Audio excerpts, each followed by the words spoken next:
I will explain about edit a report in Power BI services. Okay, see this here. When you log in your services account, and next I am clicking my I am selecting my financial reports, and see this here dash I report PBI. It's my report file. When you click this report file,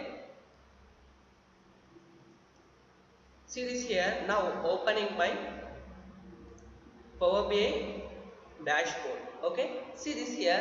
Now I want to edit this Power BI dashboard. Okay, click this here. See this here. This is an edit report.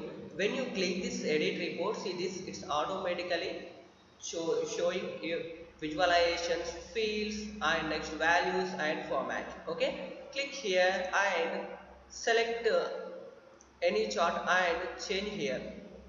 Okay, it's possible to change anyone. Okay, see this. Okay, this is a Power BI services reports editing